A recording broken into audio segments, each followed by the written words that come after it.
بسم اللہ الرحمن الرحیم۔ السلام علیکم۔ آپ دیکھ رہے ہیں چینل اسرم شہزاد صدیق۔ سب سے پہلے گزارش ہے کہ چینل کو سبسکرائب کر لیں اور بیل آئیکن کو بھی دبا لیں، اور میری ویڈیو کو گزارش ہے کہ زیادہ سے زیادہ شیئر کریں تاکہ یہ جو اتحاد بین المسلمین کی ایک اذان ہے، ایک آواز ہے، یہ زیادہ سے زیادہ لوگوں تک پہنچ سکے۔ میں اگر چاہوں تو کئی دیگر عنوانات پر بھی جو کرنٹلی جو وائرل چیزیں ہوتی ہیں ان پر بھی میں کوڑ کباڑ اکٹھا کر کے تو اپنا جو ولاگ بنا سکتا ہوں اور اس کو بھی میں زیادہ پھیلا سکتا ہوں، لیکن اس میں چونکہ زیادہ تر جھوٹ اور دھوکے فریب کا جو اندیشہ ہوتا ہے، اس لیے اس سے میں اجتناب کیے ہوں، اور میں اپنے جو خاص میرا اپنا ایک ذہن ہے یا ایک اپنی سوچ ہے اس کے اعتبار سے ایک مثبت چیز آپ کے سامنے رکھتا ہوں۔ آج ہم نے جس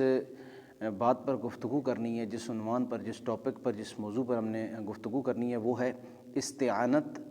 یا استمداد۔ ہمارے یہاں نبی کریم صلی اللہ تعالیٰ علیہ وآلہ وسلم کے حوالے سے اور اہل بیت اطہار کے حوالے سے اور دیگر اولیاء امت کے حوالے سے استعانت کا ایک عقیدہ، ایک نظریہ پایا جاتا ہے، یعنی کہ نبی پاک صلی اللہ تعالیٰ علیہ وآلہ وسلم بھی مدد کر سکتے ہیں، صحابہ کبار یا اہل بیت اطہار یا اولیاء اعظام جو ہیں وہ بھی مدد کر سکتے ہیں۔ تو اس حوالے سے کافی سارا اختلاف پایا جاتا ہے اور شدید حد تک جو وہ اختلاف کی جو نوعیت چلی جاتی ہے۔ تو اس بابت بنیادی طور پر چیز تو یہ ہے کہ یہ تو ایک جو وہ طے شدہ چیز ہے کہ مدد کرنے والا حقیقی طور پر وہ اللہ رب العزت ہی کی ذات ہے۔ اس کے علاوہ کوئی جو ہستی، کوئی ذات ایسی نہیں ہے کہ جو مدد کر سکے، کسی کی مشکل کو دور کر سکے، کسی کو اولاد دے سکے، کسی کو رزق دے سکے، کسی زمین پر بارش دعا کے بعد دے یا بغیر دعا کے دے، کسی سے کوئی چیز لے لے، کسی کو کوئی چیز دے دے۔ یہ جو مدد کے زمرے میں جتنی بھی چیزیں آتی ہیں، تعاون کے زمرے میں آتی ہیں، استعانت کے اعتبار سے، یہ استمداد کے حوالے سے، ساری کی ساری چیزیں بنیادی طور پر اللہ رب العالمین ہی کی قدرت کاملہ کی ملکیت کے اندر ہیں۔ لیکن چونکہ بعض آثار اور بعض چیزیں ایسی محسوس ہوتی ہیں ہمیں احادیث کے ذخیرہ سے بھی اور تاریخ کے اوراق میں بھی، کہ جن سے جو اللہ تعالیٰ کے مقربین بندے ہیں، یعنی اولیاء کرام ہوں، صدیقین ہوں، اولیاء اعظام ہوں، تو ان سے بھی استمداد جو ہے وہ ما فوق الاسباب، اسباب کے بغیر ایک مدد ہے جو ہم ایک دوسرے کی مدد کرتے ہیں۔ وہ اسباب کے ذریعے کسی کی مشکلات پڑی، اس نے مجھ سے کچھ مانگا، میں نے اسے دے دیا میرے پاس موجود ہونے کی صورت میں۔ اگر میرے پاس موجود نہیں ہوگا وہ چیز تو میں اس سے جو وہ منع کر دوں گا۔ اور ایک چیز ہے جو ما فوق الاسباب، اسباب کے بغیر، حضرت جابر رضی اللہ تعالیٰ عنہ کی آنکھ مبارک کا واقعہ ہے کہ آپ کی آنکھ مبارک جب نکل گئی تو نبی پاک صلی اللہ تعالیٰ علیہ وآلہ وسلم کی بارگاہ میں آئے، حضور پاک نے اس آنکھ کو اٹھا کر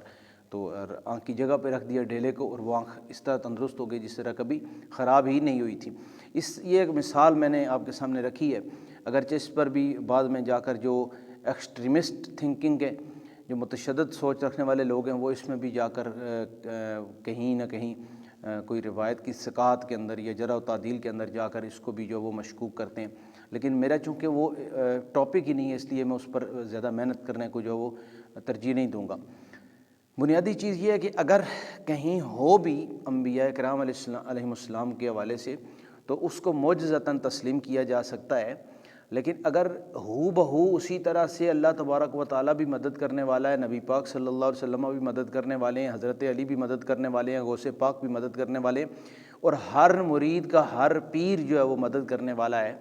تو سوال پھر یہ پیدا ہوتا ہے کہ پھر یہ کس سے مدد مانگی جائے؟ کیونکہ جب مدد کرنے کی جو کوالٹی ہے یا صلاحیت ہے وہ ہر کسی کے اندر موجود ہے، تو پھر مدد کس سے مانگی جائے؟ پہلا سوال یہ ہے۔ دوسرا سوال یہ ہے کہ کیا مدد مانگی جائے؟ اگر وہ مدد کر سکتے ہیں تو کس چیز میں مدد کر سکتے ہیں؟ ہماری نعتیہ شاعری کے اندر یا منقبت کے اندر بہت ساری چیزیں ایسی بھی پائی جاتی ہیں کہ جن کے اندر استعانت کے معنی میں ہر چیز، رزق تک کا جو وہ دعویٰ جو اللہ تعالیٰ کے بے شک مقربین ہیں لیکن اللہ نہیں ہے، خدا نہیں ہے، خدا کے علاوہ ہے، غیر اللہ میں اس اعتبار سے شمار ان کا ہوتا ہے۔ بتوں کے اعتبار سے تو ہم نہیں کر سکتے ہیں کہ یہ ان کی توہین کے مترادف ہے، لیکن اللہ کے مقربین بے شک ہیں لیکن اللہ نہیں ہے۔ مخلوق ہیں، خالق نہیں ہیں، تو وہ ہو بہو اگر وہی چیز اگر ہم ان کے اندر تسلیم کرتے ہیں تو پھر یہاں سے قباحت کا دروازہ کھل جاتا ہے۔ تو اس میں دوسرا سوال یہ کہ کیا وہ مدد کریں گے ہماری؟ مثال کے طور پر وہ رزق ہمیں دیں گے، وہ ہمیں بیماری سے نجات دیں، پھر کس کس کی کریں گے؟ کیا سب کی کر سکتے ہیں؟ اگر سب کی کر سکتے ہیں تو پھر سوال یہ پیدا ہوتا ہے کہ کیا ہم اللہ کے علاوہ کسی اور سے جب مدد مانگیں گے، ہم کہیں گے یا علی مدد، یا غوث اعظم مدد، یا سلطان باہو مدد، یا عارف کھڑی مدد، یا داتا صاحب مدد، یا بری امام مدد، یعنی کہ اولیاء اعظام یا جتنے بھی متوسلین مطلب کہ سلسلہ وار جو وسیلے ہیں، تو ان سے کیا مدد ہم مانگیں گے؟ تو اس میں ایک بات ذہن میں رکھ لیجئے کہ اس کا سادہ سا مفہوم صرف اتنا سا ہو سکتا ہے، اس حد تک ہم تسلیم کر سکتے ہیں کہ اولیاء اعظام ہوں، علماء امت ہوں، صحابہ کبار ہوں، اہل بیت اطہار ہوں، ازواج مطہرات ہوں، انبیاء کرام کی ذوات قدسیہ ہو، ان کی جو بنیادی مدد یہ ہے کہ وہ اللہ رب العزت کے راستے پر ہمیں ڈالتے ہیں، اللہ رب العزت کے راستے کی رہنمائی کرتے ہیں، اللہ تعالیٰ تک پہنچنے کا جو راستہ ہے اس کی رہنمائی کرتے ہیں اللہ تعالیٰ کے اذن سے اور اللہ تعالیٰ کے حکم سے اور اس کی اجازت اور اس کی قدرت سے۔ وگرنہ اگر من کل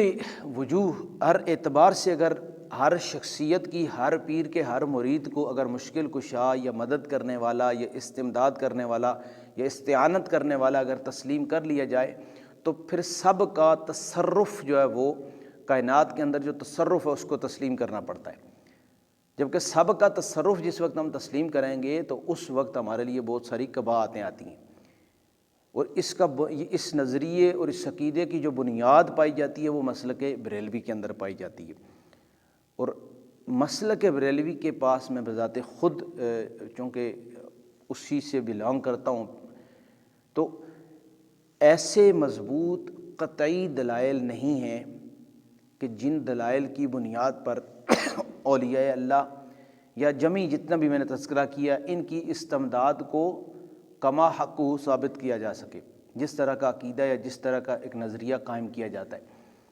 اور دوسری بات اس کے اندر یہ آئے گی کہ کیا اگر کوئی شخص تسلیم نہیں کرتا، اللہ کے علاوہ وہ کسی سے مدد مانگنے کو جائز نہیں سمجھتا، تو اگر اللہ کے علاوہ انبیاء اور اولیاء کے اندر اللہ تبارک و تعالیٰ نے استمداد یعنی مدد کرنے کا تصرف رکھا ہے اور کوئی بندہ تسلیم نہیں کرتا تو یہ ان کی توہین شمار ہوگی، تو کیا اس بنیاد پر علماء امت بالخصوص علماء اہل سنت بریلوی مکتب فکر کے جو مفتیان کرام ہیں، کیا وہ یہ فتویٰ دینے کے لیے راضی ہیں یا وہ یہ فتویٰ دے سکتے ہیں کہ جو شخص یا علی مدد نہیں کہتا وہ گستاخ ہے حضرت علی کا، یا جو یا رسول اللہ مدد نہیں کہتا وہ نبی پاک صلی اللہ علیہ وسلم کا گستاخ ہے؟ ہرگز نہیں دے گا، آپ کو کوئی بھی مفتی نہیں دے، آپ جس مرضی جگہ چلے جائیں۔ تو ان کا فضائل کی حد تک، اس کی ابتدا اور اس کی بنیاد اور اس کی اصل جو ہے وہ فضائل کی حد تک ہے کہ کہیں نہ کہیں سے نبی پاک صلی اللہ تعالیٰ علیہ وآلہ وسلم کی جو نصرت ہے یا نبی پاک صلی اللہ تعالیٰ علیہ وآلہ وسلم کی طرف سے کسی خاص شخص کے ساتھ کچھ خاص تعاون ہے، ما فوق الاسباب ہی صحیح، تو وہ کہیں نہ کہیں موجود ہے، تو اس کو ہر شخص کے لیے لازم قرار دینا یہ کوئی تب ہوگا کہ جب اس کی بنیاد جو ہر شخص کے لیے ثابت ہوگی، جبکہ ایسا ہرگز ہر شخص کے لیے یعنی مطلقاً طور پر کسی بھی نبی، پھر یہ سوال پیدا ہوگا کہ جب اولیاء سے مدد مانگتے ہیں تو پھر تمام انبیاء بھی 1.25 لاکھ کے قریب بنتے ہیں کم و بیش، تو ان کے اندر بھی تصرف کی طاقت یعنی مدد کرنے کی جو طاقت ہے، مشکل کشائی ان کے اندر بھی ماننی پڑے گی۔ پھر نبی پاک صلی اللہ علیہ وسلم کے اگر امت کے اولیاء کے اندر اگر تصرف اور مشکل کشائی ہم مانیں گے تو ان سے کہیں بڑا رتبہ جو صحابہ کبار اور اہل بیت اطہار کا ہے، تو کم و بیش 1.25 لاکھ 1.5 لاکھ صحابہ کبار رضوان اللہ تعالیٰ علیہم اجمعین کی تعداد ہے، تو ان کو بھی پھر مشکل کشا ماننا پڑے گا۔ تو اس لیے بہترین حال یہی ہے کہ نبی پاک صلی اللہ تعالیٰ علیہ وآلہ وسلم نے اسی لیے اس امت کو صلاۃ الحاجت عنایت فرمائی، عطا فرمائی ہے۔ یہ حضور پاک کی کتنی خوبصورت مدد ہے کہ صلاۃ الحاجت جب پریشانی آئے، جب مشکلات آئے تو 2 رکعت اللہ تبارک و تعالیٰ کی بارگاہ کے اندر صلاۃ الحاجت کے ادا کریں اور اللہ رب العزت سے مانگیں، جو بھی مانگیں اللہ تعالیٰ دے گا۔ جو بھی مانگیں اللہ تعالیٰ دے گا۔ اور یہ نبی پاک صلی اللہ علیہ وسلم کی اس مدد کے تو فعل ہے کہ جو نبی پاک نے ہمیں راستہ دکھایا۔ اور قرآن بھی حضور ہی پہ اترا جس نے کہا ایاک نعبد و ایاک نستعین، ہم تیری ہی عبادت کرتے ہیں اور تجھ ہی سے مدد مانگتے ہیں۔ یہاں پر کچھ لوگ کہتے ہیں کہ نہیں جی اس میں ہی کہاں سے آ گیا، تو ہی عبادت سے آ گیا، دونوں چیزیں ہیں نا، ایاک نعبد ہم تیری عبادت کرتے ہیں، اگر یہاں سے ہی نکالیں گے تو پھر دونوں سے نکالیں گے، ہم تیری عبادت کرتے ہیں اور تجھ سے مدد مانگتے ہیں، تو اگر ہی ڈالیں گے تو پھر دونوں میں ڈالیں گے۔ تو جو ہی ہے وہ صرف عبادت کے اعتبار سے اللہ ہی کے لیے، اللہ کے علاوہ اگر کسی کی عبادت جائز نہیں ہے تو اللہ کے علاوہ کسی سے اس طریقے سے مطلقاً مدد مانگنا بھی یہ بھی جائز ہرگز نہیں ہے۔ میں چونکہ مفتی نہیں ہوں، میں کسی طرح کا ایسی مدد مانگنے والے پر فتویٰ بھی نہیں لگاتا ہوں۔ ایک محبت کا ایک یا عقیدت کا ایک تعلق ہوتا ہے ہر شخص کا، نبی پاک کے ساتھ ہوگا، کسی نیک ولی اللہ کے ساتھ ہوگا، لیکن اس کو مس یوز نہیں کرنا، ہم نے اس کو ایسے دائرے کے اندر رکھنا ہے ہم نے کہ ہم اللہ کے نبی صلی اللہ علیہ وسلم کی تعلیمات کو اور اولیاء اعظام کی جو تعلیمات ہیں، جنہوں نے حضور کی تعلیمات پر عمل کر کے جو اسوہ چھوڑا، جو اپنی کامیابیاں سمیٹی ہیں، تو اس کو ہم نے سمجھنا ہے کہ انہوں نے نبی پاک کے طریقے پر کس انداز سے عمل کیا تو ان کو کامیابیاں ملی ہیں، ان کی شہرت دنیا کے اندر تو ہے ہی، اللہ کی بارگاہ میں مقبولیت بھی انہیں نصیب ہوئی ہے۔ امید ہے کہ اس سے کوئی شخص بھی دل گرفتہ نہیں ہوگا، لیکن سوچ بچار کریں گے کہ کم از کم اس اعتبار سے ہم جو ہے اس مسئلے کو ختم کر سکتے ہیں، اختلافی مسئلے کو۔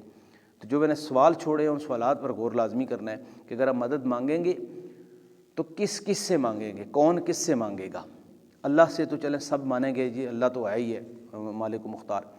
لیکن اگر بعد میں ہم نبی پاک کو بھی مانیں گے، تمام انبیاء کو بھی مانیں گے، صحابہ کو بھی مانیں گے، اولیاء امت کو بھی مانیں گے، تو ان میں سے کون کس سے مانگے گا، یا سب سے مانگیں گے؟ یہ سوال ہے۔ دوسرا، کیا مانگیں گے؟ اولاد مانگیں گے، رزق مانگیں گے، بیماری سے شفا مانگیں گے، کیا چیز مانگیں گے؟ اس استعانت کی صورت کیا ہوگی؟ اس مدد کا یا اس استمداد کی صورت کیا ہوگی؟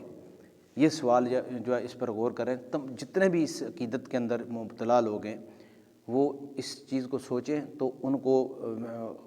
ضرور بالضرور جو ہے وہ ایک نیا راستہ اور جسے کہتے ہیں ایک روشنی جو نصیب ہو جائے گی۔ اللہ تعالیٰ سے دعا کہ اللہ تعالیٰ عمل کی توفیق عطا فرمائے۔ جزاکم اللہ خیراً کثیرا۔